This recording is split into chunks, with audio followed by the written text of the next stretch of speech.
ഋഷി S Kumar.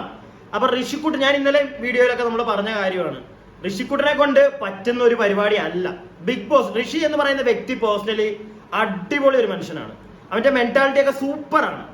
പക്ഷെ ഒരു big boss material ഒരിക്കലും അല്ല ഋഷി. അതുകൊണ്ട് തന്നെ ഋഷിയെ നമ്മൾ ഒരുപാട് ഈ വോട്ടൊക്കെ കൊടുത്ത് ഋഷിയോടുള്ള ഇഷ്ടം കൊണ്ട് വോട്ടൊക്കെ കൊടുത്ത് അവനെ അവിടെ നിർത്തുന്നതുകൊണ്ട് ഒരു കാര്യമില്ല. ഋഷിയോട് ജനങ്ങൾ ചെയ്യുന്ന ഒരു ദ്രോഹം തന്നെ ആയി പോകോടെ. കാരണം ഇന്നത്തെ ഒരു എപ്പിസോഡ് കഴിയുമ്പോഴൊക്കെ നമുക്ക് അതാ മനസ്സിലാവുന്നത്. ഋഷി ഇന്ന് അൻസിബയോട് പറയുന്നുണ്ട്, അൻസിബ ഇനി ഞാൻ ആരുടെ ഒന്നും കേൾക്കാൻ പോകുന്നില്ല, ഞാൻ ഒറ്റയ്ക്ക് നിന്ന് കളിക്കാൻ പോകുന്നത്. അങ്ങനെ ഒറ്റയ്ക്ക് നിന്ന് കളിക്കുമ്പോൾ ഋഷി ഇമോഷണലി ഭയങ്കരമായിട്ട് ബ്രേക്ക് ഡൗൺ ആവും. സോ നമ്മൾ അവനെ അതിനകത്ത് വോട്ട് കൊടുത്ത് നിർത്തും തോറും അവനടുത്ത് നിന്ന് ഇമോഷണലി അച്ചർക്കാൻ ഡൗൺ ആയി പോകും. Bigg Boss season 6 episode 63. അപ്പോ വീക്കെൻഡ് എപ്പിസോഡായി. ലാലേട്ടൻ വന്നു. ലാലേട്ടൻ വരുന്നതിന്റെ കൂട്ടത്തിൽ തന്നെ ഇന്ന് വീഡിയോ കോളില് നമ്മുടെ ശ്വേത ചേച്ചിയും സാബുമോനും ഉണ്ടായിരുന്നു. അപ്പോ എങ്ങനെ ഉണ്ടായിരുന്നു എന്നൊക്കെ ചോദിക്കുമ്പം അവരാദ്യമേ കൊള്ളാം, നല്ലതായിരുന്നു, രസം ഉണ്ടായിരുന്നു, ഞങ്ങൾ ഇത്രയും വർഷത്തിന് ശേഷം വന്നതിന്റെ ഒരു സുഖമൊക്കെ ഞങ്ങൾക്കുണ്ടായിരുന്നു എന്നൊക്കെ പറയുന്നുണ്ട്. അപ്പൊ അത് കഴിയുമ്പോഴത്തേക്ക് ലാലേട്ടൻ നേരെ ബിഗ് ബോസ് ഹൗസിലുള്ള നമ്മുടെ കണ്ടസ്റ്റൻസിനെ ഒന്ന് കാണും. അത് കഴിയുമ്പോഴത്തേക്ക് അവരോട് പറയും, അതായത് ഇതേ കണക്ക് നമുക്ക് നമ്മുടെ ഗസ്റ്റുകൾ രണ്ടുപേരും വീഡിയോ കോളിലുണ്ട് എന്ന് പറഞ്ഞിട്ട് അവരെയും കൂടെ കാണിക്കുന്നതിന് ജസ്റ്റ് അവരോട് പറയുന്നതിന് തൊട്ട് മുമ്പ് ലാലേട്ടൻ സായിയോട് ചോദിക്കുന്നുണ്ട്, സായി എങ്ങനെ ഉണ്ടായിരുന്നു ബിഗ് ബോസ് ഹോട്ടൽ? വളരെ നല്ല ബിഗ് ബോസ് ഹോട്ടൽ ആയിരുന്നു ലാലേട്ട എന്ന് പറയും. അപ്പൊ ലാലേട്ടൻ പറയും, അങ്ങനൊന്നും അല്ലോ എനിക്ക് തോന്നിയത് എന്ന് പറഞ്ഞിട്ടാണ് ഗസ്റ്റുകളെ രണ്ടുപേരെയും കാണിക്കുന്നത്. അപ്പോ ഗസ്റ്റുകൾ വരുന്നു. ഗസ്റ്റുകളോട് പിന്നെ ലാലേട്ടൻ ചോദിക്കുന്നു, എങ്ങനെ ഉണ്ടായിരുന്നു, നിങ്ങൾ വന്നതിനെ പറ്റിയൊക്കെ നിങ്ങൾക്ക് ഒന്ന് എക്സ്പ്ലെയിൻ ചെയ്തുകൂടെ എന്ന് ചോദിക്കുമ്പോഴത്തേക്ക് ശ്വേതയാണ് ആദ്യമേ പറയുന്നത്. ശ്വേത വന്ന് കയറിയപ്പോൾ ശ്വേത ആരോടാണോ സംസാരിച്ചത് അയാളെ പറ്റി തന്നെ അങ്ങ് പറയുന്നുണ്ട്. ആദ്യമേ എച്ച് ആർ എന്ന് പറയുന്ന ഒരു വ്യക്തി, ഒരു കൺഫ്യൂസ്ഡ് ആയിട്ടുള്ള ഒരു വ്യക്തി, ആ വീട്ടിൽ ആ ഒരു ഹോട്ടലിന് ഒരിക്കലും ചേരാത്ത ഒരു വ്യക്തി, അതായിരുന്നു ഇത്തവണത്തെ എച്ച് ആർ ആയിട്ട് ബിഗ് ബോസ് ഹോട്ടലിൽ വന്ന വ്യക്തി ഋഷി എസ് കുമാർ. അപ്പൊ ഋഷിക്കുട്ടൻ, ഞാൻ ഇന്നലെ വീഡിയോയിലൊക്കെ നമ്മൾ പറഞ്ഞ കാര്യമാണ്, ഋഷിക്കുട്ടനെ കൊണ്ട് പറ്റുന്ന ഒരു പരിപാടി അല്ല ബിഗ് ബോസ്. ഋഷി എന്ന് പറയുന്ന വ്യക്തി പേഴ്സണലി അടിപൊളി ഒരു മനുഷ്യനാണ്, അവന്റെ മെന്റാലിറ്റി ഒക്കെ സൂപ്പറാണ്. പക്ഷെ ഒരു ബിഗ് ബോസ് മെറ്റീരിയൽ ഒരിക്കലും അല്ല ഋഷി. അതുകൊണ്ട് തന്നെ ഋഷിയെ നമ്മൾ ഒരുപാട് ഈ വോട്ടൊക്കെ കൊടുത്ത് ഋഷിയോടുള്ള ഇഷ്ടം കൊണ്ട് വോട്ടൊക്കെ കൊടുത്ത് അവനെ അവിടെ നിർത്തുന്നതുകൊണ്ട് ഒരു കാര്യമില്ല. ഋഷിയോട് ജനങ്ങൾ ചെയ്യുന്ന ഒരു ദ്രോഹം തന്നെ ആയി പോകോടെ. കാരണം ഇന്നത്തെ ഒരു എപ്പിസോഡ് കഴിയുമ്പോഴൊക്കെ നമുക്ക് അതാ മനസ്സിലാവുന്നത്. ഋഷി ഇന്ന് അൻസിബയോട് പറയുന്നുണ്ട്, അൻസിബ ഇനി ഞാൻ ആരുടെ ഒന്നും കേൾക്കാൻ പോകുന്നില്ല, ഞാൻ ഒറ്റയ്ക്ക് നിന്ന് കളിക്കാൻ പോകുന്നത്. അങ്ങനെ ഒറ്റയ്ക്ക് നിന്ന് കളിക്കുമ്പോൾ ഋഷി ഇമോഷണലി ഭയങ്കരമായിട്ട് ബ്രേക്ക് ഡൗൺ ആവും. സോ നമ്മൾ അവനെ അതിനകത്ത് വോട്ട് കൊടുത്ത് നിർത്തും തോറും അവനടുത്ത് നിന്ന് ഇമോഷണലി അച്ചർക്കാൻ ഡൗൺ ആയി പോകും. സോ അങ്ങനെ ഒരു ആവശ്യം ഇല്ലാന്നാണ് എനിക്ക് തോന്നുന്നത്. ബിഗ് ബോസ് മെറ്റീരിയൽ അല്ല അവൻ. സോ മാക്സിമം ഇനി അധികം കാലം അതിനകത്ത് നിന്ന് സമയം കളയാതെ അവൻ പുറത്തേക്ക് വരട്ടെ എന്ന് തന്നെയാണ് എൻ്റെ ഒരു ആഗ്രഹം. അപ്പോൾ എച്ച് ആറിനെ പറ്റി സംസാരിക്കുന്നുണ്ട്. അത് കഴിയുമ്പോഴത്തേക്ക് നമ്മുടെ സാബുമോൻ പറയുന്നുണ്ട്, ഒരു സ്റ്റാൻഡേർഡ് ഇല്ലാത്ത ഹോട്ടൽ അമ്മിണി ലോഡ്ജ് പോലെ എനിക്ക് തോന്നിയതെന്നൊക്കെ പറയുന്നുണ്ട്. അതുപോലെ തന്നെ ഹോട്ടലിന്റെ മുതലാളിമാർ തീരെ കൊള്ളില്ലായിരുന്നു, ആട്ടിത്തുപ്പി വിടുന്നുണ്ട് നമ്മുടെ ഹോട്ടലിലെ മുതലാളിമാരായ അൻസിബയും റഷ്മിനെയൊക്കെ വെച്ച്. അൻസിബെ സാബു പറയുന്ന ഒരു കേസ് എന്ന് പറഞ്ഞാൽ, അൻസിബ എന്ന് പറയുന്ന ഒരു അടിമയെ വെച്ച് പണിയെടുപ്പിക്കുന്ന ഒരാളാണ്. ഒരു മുതലാളി ഒരു അടിമയെ വെച്ച് പണിയെടുപ്പിക്കുന്നു. ആ അടിമ എന്ന് പറയുന്നത് ഋഷി. അത് നല്ല പ്രോപ്പർ ആയിട്ട് എനിക്ക് തോന്നുന്നു ഈ നിന്ന ആ കുറച്ച് ദിവസം കൊണ്ട് തന്നെ സാബു ഒക്കെ ഭയങ്കര നല്ല രീതിയിൽ മനസ്സിലാക്കി കഴിഞ്ഞിട്ടുണ്ട്. പുറത്തുനിന്ന് സാബു അതിന് മാത്രം ഗെയിം കാണുന്നില്ല എന്നാണ് പറഞ്ഞത്, കുറച്ചൊക്കെ കണ്ടിട്ടുള്ളൂ. എന്നാലും അതിനകത്ത് ചെന്ന് കഴിഞ്ഞപ്പോഴത്തേക്ക് നല്ല വ്യക്തമായിട്ട് ഓരോ ആൾക്കാരെയും പഠിക്കാനായിട്ട് സാബുവിന് പറ്റിയിട്ടുണ്ട്. അതിനകത്ത് ഇത്തിരിയെങ്കിലും അവർക്ക് ഒന്നെങ്കിൽ ബിഗ് ബോസ് പറഞ്ഞുകൊണ്ടായിരിക്കാം, സാബു ആണെങ്കിലും നമ്മുടെ ശ്വേതയാണെങ്കിലും ഒരു പരിധിയിൽ കൂടുതൽ ജാസ്മിൻ എന്ന് പറയുന്ന വ്യക്തിയെ അവർക്ക് മനസ്സിലാക്കാൻ പറ്റില്ല. പക്ഷെ ജാസ്മിൻ എന്ന് പറയുന്ന ഗെയിമറിനെ, അതായത് അവൾ കാണിക്കുന്ന ഓരോ ഗെയിമിനെ അവർ ഭയങ്കരമായിട്ട് അപ്രീഷിയേറ്റ് ചെയ്യുന്നുണ്ട്. അത് ഞാനും പറയുന്ന കാര്യമാണ്. ആസ് എ ഗെയിമർ ജാസ്മിൻ എന്ന് പറഞ്ഞു കഴിഞ്ഞാൽ ഷീ ഈസ് ഇന്ന് അവിടെ നിൽക്കുന്നതിനകത്ത് ഒരു 2-3 പേരിൽ ഒരു നല്ലൊരു ഗെയിമർ എന്ന് പറയുന്നത് ജാസ്മിൻ തന്നെയാണ്. സോ എല്ലാരെയും നല്ല രീതിയിൽ സാബുമോൻ ഒബ്സർവ് ചെയ്യുന്നുണ്ട്. അതുപോലെ തന്നെ സാബുമോൻ പറയുന്നുണ്ട്, ഇവര് തമ്മിൽ ഒരു സ്നേഹവും ഇല്ല ലാലേട്ട, ഒരു സ്നേഹവും ഇല്ല, ഒരു വിശ്വാസവും ഇല്ല എന്നൊക്കെ സാബു അടിച്ച് മുഖത്ത് നോക്കി പറയുന്നുണ്ട് എല്ലാവരുടെയും. എനിക്ക് തോന്നുന്നു ശ്വേതയെക്കാട്ടിലും ഏറ്റവും കൂടുതൽ പരാമർശങ്ങൾ കണ്ടസ്റ്റൻസിന് നേരിടേണ്ടി വന്നത് നമ്മുടെ സാബുവിന്റെ തന്നെയാണ്. സാബു ഒരുപാട് ഉള്ള കാര്യങ്ങൾ ജനങ്ങൾക്ക് എന്താണോ പറയാനുള്ളത് അവിടുത്തെ ഓരോ കണ്ടസ്റ്റൻസിനോടും അത് സാബു നല്ല വ്യക്തമായി അടിച്ച് മുഖത്ത് കൊടുക്കുന്ന ഒരു സാധനം ഞാനിന്ന് കണ്ടു. അതുപോലെ തന്നെ ലാലേട്ടൻ ഇടയ്ക്കിടയ്ക്ക് നമ്മുടെ സിജോയോടും സായിയോടും ഒക്കെ മാറ്റി ചോദിക്കുന്നുണ്ട് ഓരോ അഭിപ്രായങ്ങൾ. അതിനകത്ത് ഗസ്റ്റ് പറഞ്ഞതൊക്കെ സത്യമാണോ എന്ന് ലാലേട്ടൻ സായിയോട് ചോദിക്കുന്നുണ്ട്. അപ്പൊ സായി ഒരു കാര്യം പറയുന്നുണ്ട്. അതായത് സായി പറയുന്നത് നമ്മുടെ ജാസ്മിനെ ചിപ്പ് മാറ്റി ജാസ്മിനെ അകത്തേക്ക് വിട്ടൊരു സീൻ, ജാസ്മിൻ അകത്തോട്ട് പോയിട്ട് അവിടെ നിന്ന് അത് ഭയങ്കര ഫൺ എലമെന്റ് ആയിട്ടാണ് സായി പറയുന്നത്. ഞങ്ങളതൊരു എന്റർടൈൻ ആക്കാൻ വേണ്ടി ചെയ്തൊരു പരിപാടിയാണ്. പക്ഷെ അത് നേരെ തിരിഞ്ഞുപോയി, ഉൾട്ടയടിച്ചു. അതൊക്കെയാണ് പിന്നെ വഴക്കായിട്ട് മാറുന്നത്. ജാസ്മിൻ അങ്ങനെ അവിടെ നിന്ന് 1-2 വർത്താനം പറഞ്ഞതിന്റെ പുറത്താണ് പിന്നെ റസ്മിനും നമ്മുടെ അപ്സരയൊക്കെ കിച്ചണിൽ നിൽക്കുമ്പോൾ നമ്മുടെ ശ്വേത ചേച്ചി പറഞ്ഞിട്ട് അവിടെ ചെന്ന് ഇവരെ വിളിക്കാൻ നേരത്ത് ഒരു വഴക്കൊക്കെ ഉണ്ടാവുന്നത്. നമ്മളെല്ലാരും കണ്ടൊരു സാധനം അത്. ആ ഒരു വഴക്കിന്റെയൊക്കെ ഒരു മെയിൻ കാരണം എന്ന് പറഞ്ഞു കഴിഞ്ഞാൽ ഈ ഒരു ചിപ്പ് മാറ്റി നമ്മുടെ റോബോട്ടിനെ വെച്ച് സായിയൊക്കെ കളിച്ച അവരുടെ ആ ഒരു ടീം കളിച്ച ഒരു ഗെയിം, അത് റസ്മിനും അൻസിബയ്ക്കും പൊളിഞ്ഞു. അൻസിബയാണെങ്കിൽ നമുക്ക് അറിയാവുന്ന ഒരു കാര്യം, അൻസിബ ഇപ്പൊ അപ്സര എന്ന് പറയുന്ന വ്യക്തിയോടൊക്കെ മനസ്സുകൊണ്ട് നല്ല രീതിയിൽ ദേഷ്യമുണ്ട്. അത് വെച്ചിട്ടാണ് ഓരോ ഗെയിമിലും അവിടെ നിന്ന് കളിക്കുന്നതും ഓരോ ഗെയിമിലും അവരോട് അത് കാണിക്കുന്നതും. അതിൽ നിന്ന് നല്ല വ്യക്തമായിട്ട് സിജോയൊക്കെ പറയുന്നുണ്ട്. സിജോ എന്ന് പറയുന്ന ഒരു വ്യക്തി, സിജോയോടും 1-2 കാര്യത്തിൽ ലാലേട്ടൻ അഭിപ്രായം ചോദിക്കുന്നുണ്ട് ഈ വഴക്കുണ്ടായതിനെ പറ്റിയും. അതായത് നമ്മൾ കണ്ടതാണ് ഈ റസ്മിൻ ജാസ്മിന്റെ ഒരു വഴക്ക്. അതിലേക്ക് നമുക്ക് വരാം. അത് എത്തുന്നതിന് മുമ്പ് വേറൊരു കാര്യം കൂടെ സാബു പറഞ്ഞു, HR-നെ പറ്റി. ഒരു ഗുണവുമില്ലാത്ത HR.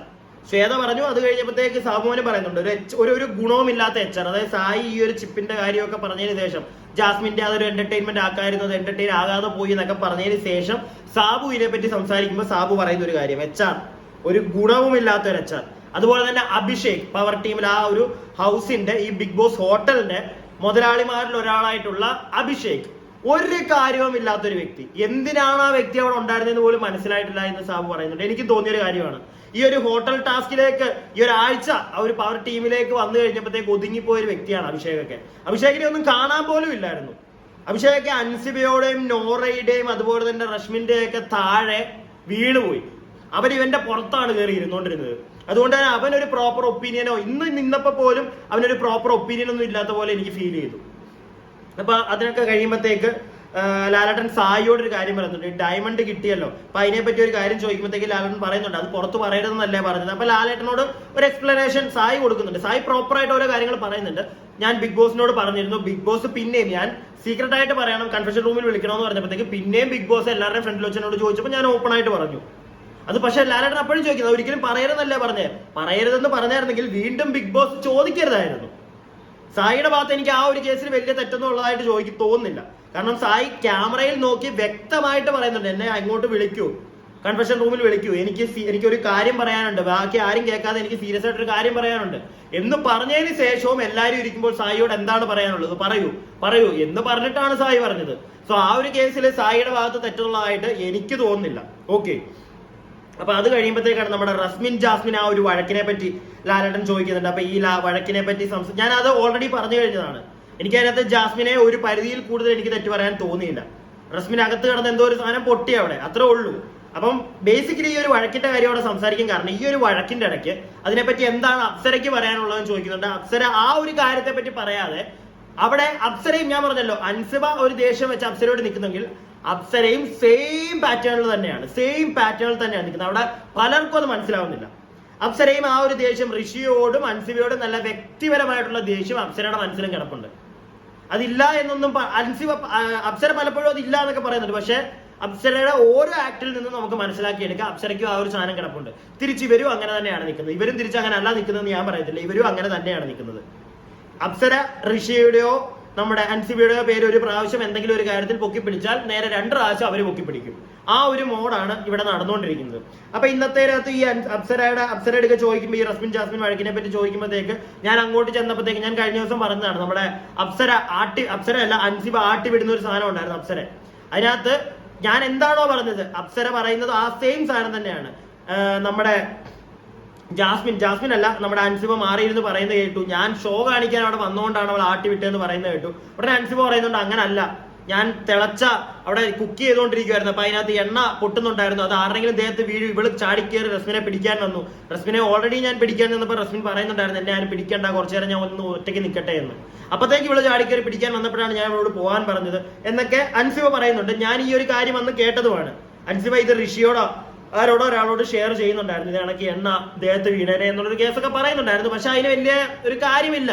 കാരണം അതിന്റെ ഡബിൾ ഇരട്ടിക്ക് അപ്സര ഈ ഇന്നത്തെ മെയിൻ ഒരു പരിപാടി നടന്നത് എന്താണെന്ന് വെച്ച് കഴിഞ്ഞാൽ ഒരുപാട് ആളുകൾ കുറ്റം പറഞ്ഞ രണ്ട് വ്യക്തികൾ, വന്ന ഗസ്റ്റുകൾ ഉൾപ്പെടെ മെയിനായിട്ട് ടാർഗറ്റ് ചെയ്ത് പറഞ്ഞ രണ്ടുപേരാണ് ഋഷി, അൻസിബ. അതുകൊണ്ട് തന്നെ ലാലേട്ടൻ ഉൾപ്പെടെ നമ്മുടെ ജനങ്ങൾ ഉൾപ്പെടെ അൻസിബയ്ക്ക് എന്താണോ പറയാനുള്ളത് അത് നമ്മുടെ ഒരു പരിധി കൂടുതൽ ചെവി കൊടുക്കത്തില്ല.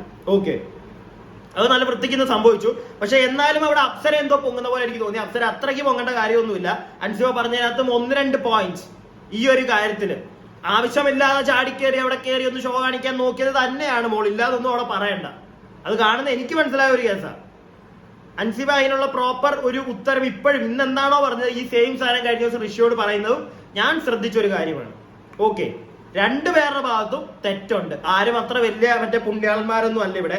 അപ്പൊ ഈ ഒരു പരിപാടിയൊക്കെ കഴിഞ്ഞ് ഇവർ തമ്മിലുള്ള വർത്താനങ്ങളും പരിപാടികളും ഒക്കെ കഴിയും. ഇത് കഴിയുമ്പോഴത്തേക്ക് ഒരു കവിത പരിപാടി അവിടെ നടക്കുന്നുണ്ട്. കവിത പാടി, ഒരാൾ കവിത പാടും, അപ്പുറത്ത് നിന്ന് ഒരാൾ ഡാൻസ് കളിക്കും ഒരു ടീമായിട്ട്. അതിനകത്ത് ആദ്യമേ വന്ന അപ്സര ഋഷിയാണ്, നല്ല ബെസ്റ്റ് ആയിരുന്നു. പക്ഷെ എനിക്ക് ഇഷ്ടപ്പെട്ടത് ഇവരുടെ രണ്ടുപേരുടെ ആയിരുന്നു. അത് കഴിഞ്ഞിട്ട് നമ്മുടെ ജിൻഡോ വരുന്നുണ്ട്. ജിൻഡോയും പിന്നെ വന്നതാരായിരുന്നു, നോറയും കൂടെയാണെന്ന് തോന്നുന്നു.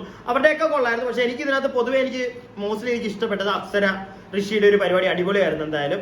അത് കഴിയുമ്പോഴത്തേക്ക് നമ്മുടെ ജയിൽ ലാലേട്ടൻ വന്നിട്ട് ചോദിക്കുന്നുണ്ട് ജയിലിൽ ജാസ്മിനെ വിട്ടതിനെ പറ്റി. കാരണം ഇതൊക്കെ പുറത്ത് ചർച്ച നടക്കുന്നുണ്ട്, സോഷ്യൽ മീഡിയയിലൊക്കെ ഇതിനെ പറ്റി സംസാരിക്കുന്നതുകൊണ്ടാണ് ലാലേട്ടൻ ആ ഒരു ടോപ്പിക് ഇട്ടത്.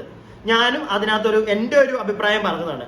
ജാസ്മിനെ വിട്ടതിനകത്ത് ഒരു ഇറ്റുപോലും നമുക്ക് യോജിക്കാൻ പറ്റില്ല. അത് ഇന്ന് റസ്മിനോട് ചോദിക്കുന്നത് റസ്മിൻ അവിടെ നിന്ന് പറയുന്നുണ്ട് വേറെ ആരെയും വിടാനില്ലായിരുന്നു. അപ്പം അത് പറയുന്നുകൊണ്ട് ജാസ്മിനോട് അതിന് ശേഷം ലാലേട്ടൻ ഇതിനെ പറ്റി ചോദിക്കുമ്പോൾ ജാസ്മിൻ തന്നെ പറയുന്നുണ്ട്. ലാലേട്ടൻ ഇപ്പോഴും അവള് പറഞ്ഞ എന്താണ്, എനിക്ക് അത് മാത്രമാണ് എനിക്ക് അവളോട് ദേഷ്യം. അവളെന്നെ തല്ലിയത് കഴിഞ്ഞ ദിവസത്തെ ആ പ്രശ്നത്തിൽ പോലും തല്ലിയാൻ എനിക്ക് പ്രശ്നമില്ല. നേരെ മറിച്ച് ഇങ്ങനെ 1-2 കാര്യങ്ങൾ വേറെ ആരും ഇല്ലാത്തതുകൊണ്ട് റസ്മിൻ ആ പറഞ്ഞതിനോട് ഒരിക്കലും ഞാനും യോജിക്കുന്ന ഒരു കാര്യമില്ല. വേറൊരാളില്ലെങ്കിൽ ജാസ്മിൻ എന്നൊരു സാധനം എന്താണ് അവിടെ? വേറെ ആരും ഇല്ലെങ്കിൽ ആരും ഇല്ല. കഴിഞ്ഞ ആഴ്ചയിൽ ഇത്രയും മോശപ്പെട്ടൊരു പവർ ടീം, അതുപോലെ തന്നെ ഒരു ക്യാപ്റ്റൻ, ഒരു ജയിലിൽ പോകണമെങ്കിൽ ഇതിനകത്തൊന്നും വേണമായിരുന്നു ആരെങ്കിലും പോകാൻ. അല്ലാതെ ജാസ്മിനെ അതിനകത്ത് വിടേണ്ട കാര്യം കഴിഞ്ഞ ആഴ്ചത്തെ ജാസ്മിന്റെ ഗെയിമിൽ നിന്ന് അങ്ങനെ ജാസ്മിനെ പറഞ്ഞു വിടേണ്ട ഒരു കാര്യമാണെന്ന് എനിക്ക് പേഴ്സണലി തോന്നിയിട്ടില്ല. എന്തായാലും ജാസ്മിൻ പോയി. എന്തായാലും പിന്നെ വേറൊരു കേസ് എന്താണെന്ന് വെച്ച് കഴിഞ്ഞാൽ ഈ ഒരാഴ്ചയിലെ ഇങ്ങനത്തെ കുറെ പ്രശ്നങ്ങൾ കാരണം ജാസ്മിനെ നല്ല രീതിയിൽ നല്ല ഒറിജിനൽ ആയിട്ടുള്ള ഫാൻ ബേസ് പുറത്ത് കൂടിയിട്ടുണ്ട്, നല്ല രീതിയിൽ. കാരണം അവളുടെ ഗെയിമും കൊള്ളായിരുന്നു, ഓൾറെഡി അവളുടെ ഗെയിം കൊള്ളാം. പിന്നെ ഇവളുടെ ഈ ചില വർത്താനങ്ങളും അവളുടെ നമ്മുടെ ഗബ്രിക്കുട്ടനെ പിടിച്ചുകൊണ്ടുള്ള ഒരു കാട്ടായത്തിൽ മാത്രം ഉണ്ടായിരുന്നുള്ളൂ ഒരു നെഗറ്റീവ് ഉണ്ടായിരുന്നത്. പക്ഷെ അപ്പോഴത്തേക്ക് ഈ ഒരാഴ്ച ജാസ്മിനെ മനഃപൂർവ്വം കുറെ സാധനങ്ങൾ തലക്കി വെച്ച് കൊടുത്തപ്പോഴത്തേക്ക് കുറെ ആൾക്കാർ ജാസ്മിനോട് ഒരു ഇഷ്ടം വന്ന് ഇപ്പോൾ അവർക്ക് വോട്ട് ചെയ്യാൻ തുടങ്ങി. എന്തായാലും ഒരു നല്ല കാര്യമാണ്. ഞാൻ എന്നിട്ട് പറഞ്ഞിട്ടുള്ളൂ നല്ലൊരു ഗെയിമർ തന്നെയാണ്. സോ നല്ല ഗെയിമേഴ്സ് മുന്നോട്ട് വരട്ടെ. അയാളുടെ പേഴ്സണൽ ആയിട്ട് അയാൾ എന്താണോ, അയാളുടെ വ്യക്തിത്വം എന്താണോ, അയാൾ കുളിക്കുന്നുണ്ടോ, നനയ്ക്കുന്നുണ്ടോ, കാല് വായി കയറ്റുന്നുണ്ടോ, ഇതൊന്നും നോക്കേണ്ട കാര്യമല്ല. അറ്റ് ലാസ്റ്റ് ബിഗ് ബോസ് എന്ന് പറയുന്ന ഒരു ഗെയിമാണ്. അവിടെ നല്ല ഗെയിമേഴ്സ് ജയിക്കട്ടെ, ഞാൻ അതേ പറയുള്ളൂ. അപ്പൊ ഈ ഒരു പരിപാടിയൊക്കെ കഴിയുമ്പോഴത്തേക്കാ അപ്പൊ ഈ ജയിൽ നോമിനേഷന്റെ ഈ ജയിലിൽ നമ്മുടെ ജാസ്മിനെ വിട്ടതിന്റെ കേസൊക്കെ പറയുമ്പോഴത്തേക്ക് ലാലേട്ടൻ ചോദിക്കുന്നുണ്ട് നോറ ഒരു സോറി പറയാൻ വന്നിട്ട് എന്താണ് ജാസ്മിൻ കേൾക്കാഞ്ഞെന്ന് ചോദിക്കുന്നുണ്ട്. സീരിയസ്ലി പറഞ്ഞു കഴിഞ്ഞാൽ നോറ എന്ന് പറയുന്ന വ്യക്തിയെ, നമ്മൾ നോറ എന്ന ഗെയിമറിനെയും പേഴ്സണലി നോറയ്ക്ക് ജാസ്മിനെ ഹേർട്ട് ചെയ്യണമെന്നില്ലായിരുന്നു. പിന്നെ ഗെയിമറിന്റെ സൈഡിൽ നോക്കുമ്പോഴും നോറ ആസ് എ ഗെയിമർ നല്ലൊരു ഗെയിമറായിട്ട് ഒരു നിമിഷം ചിന്തിച്ചു. അതുകൊണ്ടാണ് നോറയ്ക്ക് ജാസ്മിനെ ജയിലിലേക്ക് തള്ളിവിടാൻ താല്പര്യമില്ലായിരുന്നത്. കാരണം ജാസ്മിന്റെ കയ്യിൽ തെറ്റില്ല. പിന്നെ ഓൾറെഡി അവൾ എന്തോ 1-2 തെറ്റ് അവൾ ഉറങ്ങിയതിനും പരിപാടി അങ്ങനത്തെ പരിപാടിക്കൊക്കെ കൊടുത്തു കഴിഞ്ഞു ശിക്ഷ. പിന്നെ അവളെ അങ്ങോട്ട് വിടണ്ട എന്ന് നോറ പറഞ്ഞതാണ്. അത് ബാക്കിയുള്ളവർ കേട്ടില്ല. അപ്പൊ ഇത് എന്തുകൊണ്ട് പിന്നെ നോറ സോറി പറയാൻ വന്നപ്പോൾ കേട്ടില്ല? അപ്പൊ ജാസ്മിൻ പറയുന്നുണ്ട് എനിക്കത് കേൾക്കേണ്ട കാര്യമില്ല. കാരണം നേരത്തെ റസ്മിൻ പറഞ്ഞാണ് ഒരു കാര്യമില്ലാതെ അവരെന്നെ തള്ളിവിട്ടത്, അത് അവർക്കും അറിയാം. പിന്നെ എന്തിനാണ് അവരുടെ സോറിയൊക്കെ കേൾക്കാൻ ഞാൻ നിൽക്കുന്നത് എന്നുള്ള രീതിയിൽ ജാസ്മിൻ സംസാരിക്കുന്നുണ്ട്. എന്തായാലും ജാസ്മിൻ നോറ ഒരു ഫൈറ്റിന് കുറയുമോ ഇല്ലയോ നമുക്ക് നോക്കാം. എന്തായാലും എനിക്ക് തോന്നുന്നു നോറയും ജാസ്മിനുമായിട്ടുള്ള ഒരു കോംപ്രമൈസ് അവിടെ നടക്കുന്നുണ്ടോ എന്നുള്ള ഒരു സംശയം. കാരണം റസ്മിൻ ബായിയുടെ കയ്യിൽ നിന്ന് പോയി എന്ന് എല്ലാവർക്കും മനസ്സിലായി, നോറയ്ക്ക് ഉൾപ്പെടെ കഴിഞ്ഞ ദിവസത്തെ ആ ഒരു ആക്ടോട് കൂടി. പിന്നെ റസ്മിൻ ബായിയുടെ ഒരു മെന്റാലിറ്റി വെച്ചിട്ട് ഗബ്രി പോയി, ഇനി ജാസ്മിനായിട്ട് നിന്ന് കഴിഞ്ഞാൽ അടുത്ത പണി കിട്ടും എന്നുള്ളൊരു സാധനം ഉള്ളതുകൊണ്ട് തന്നെ ജാസ്മിനെ കൂട്ടുപിടിക്കാൻ പോകത്തില്ല. അതാണ് ഈ ഒരു പ്രശ്നം കഴിഞ്ഞിട്ട് സോറി പറഞ്ഞിട്ടും അവള് പിന്നെയും ജാസ്മിനെ കുത്തിക്കൊണ്ടിരിക്കുന്നത്. കാരണം ഇനി അവർ തമ്മിൽ ഒന്ന് യോജിക്കണ്ട എന്നുള്ള ഒരു മൂഡ് തന്നെയാണ് റസ്മിൻ ബായ്. എന്താണെങ്കിലും യോജിച്ചാലും ഇല്ലെങ്കിലും റസ്മിൻ ബായ് ഇനി അധികം ഇതിനകത്ത് നിൽക്കുമെന്ന് എനിക്ക് തോന്നുന്നില്ല. അവളെ തനിക്കോണം പുറത്ത് വന്നു തുടങ്ങി. ഓക്കെ, അപ്പൊ ഇത് കഴിയുമ്പോഴത്തേക്ക് എവിക്ഷൻ പരിപാടി അവിടെ നടക്കുന്നുണ്ട്. അപ്പൊ എവിക്ഷനകത്ത് നന്ദനയും ശരണ്യായിരുന്നു ഈ ആഴ്ച നല്ല ഇന്നത്തേക്ക് സെലക്ട് ആയത്. ബാക്കി ഒരു 3-4 പേരെ ലാലേട്ടൻ നാളെ പറയാമെന്ന് പറഞ്ഞ് അവിടെ ഇരുത്തി. അപ്പം നന്ദന ശരണ്യ അവർ രണ്ടുപേരും അങ്ങോട്ട് വന്നു എവിക്ഷനിലേക്ക്. അതിനകത്തുനിന്ന് നല്ല വൃത്തിക്ക് ശരണ്യ ഇറങ്ങി അങ്ങ് പോയി. നല്ലൊരു തീരുമാനം. ജനങ്ങൾ തീരുമാനിച്ചതാണെങ്കിലും അല്ലെങ്കിൽ ബിഗ് ബോസ് തീരുമാനിച്ചതാണെങ്കിലും നല്ല തീരുമാനം. ശരണ്യൊന്നും അതിനകത്ത് നിൽക്കേണ്ട ഒരു കാര്യവും ഇല്ല. അതുപോലെ തന്നെ നിൽക്കേണ്ടാത്ത എനിക്ക് തോന്നിയ മെയിൻ ഒരാളാണ് ഇനിയിപ്പോൾ റസ്മിൻ ബായുടെ ഒരു ആവശ്യവും ഇല്ല അതിനകത്ത്. കളിക്കാൻ ഒന്നാമത് അറിയത്തില്ല. പിന്നെ ഋഷിക്കുട്ടനാണെങ്കിൽ ഞാൻ പറഞ്ഞല്ലോ പേഴ്സണലി എനിക്ക് ഇഷ്ടമാണ് ഋഷിയെ, പക്ഷേ ഋഷിയുടെ ഗെയിമിംഗ് അവന് പറ്റിയൊരു പ്ലാറ്റ്ഫോം അല്ല ഇത്. അതാണ് പ്രശ്നം. ഋഷിക്ക് പറ്റിയൊരു പ്ലാറ്റ്ഫോം അല്ലാത്തതുകൊണ്ട് മാത്രം ഞാൻ ഋഷി ഇനി അതിനകത്ത് തുടരണ്ട എന്നുള്ളൊരു സൈഡ് ഞാൻ എന്റെ പറയും. പിന്നെ അൻസിബ ആണെങ്കിലും അൻസിബ ഗെയിമറാണ്. ഇപ്പൊ ഈ ഋഷിയെ വെച്ച് കളിച്ചത് തന്നെ അവളുടെ ഒരു ഗെയിം ആയിരിക്കാം, മനസ്സിലായില്ല. പക്ഷെ അത് ഈ ഒരാഴ്ചയിൽ അവൾക്ക് തിരിച്ചു കൊത്തി. അത് തന്നെ, അത് സാബു ഒക്കെ നല്ല മുഖത്തടിച്ച് തന്നെ പറയുകയും ചെയ്തു. അപ്പോൾ ഇതൊക്കെയാണ് ഇന്നത്തെ എപ്പിസോഡിൽ നടന്നത്. ഇനി നാളെ നമുക്ക് നോക്കാം ആരൊക്കെയാണ് എവിക്റ്റ് ആവാൻ പോകുന്നതെന്ന്. അപ്പോൾ വീഡിയോ എല്ലാവർക്കും ഇഷ്ടപ്പെടുന്നുണ്ടെങ്കിൽ ഒന്ന് ലൈക്ക് ചെയ്യുക, ഷെയർ ചെയ്യുക, പിന്നെ സബ്സ്ക്രൈബ് ചെയ്യാത്തവരുണ്ടെങ്കിൽ ഒന്ന് സബ്സ്ക്രൈബ് ഒക്കെ ചെയ്യുക.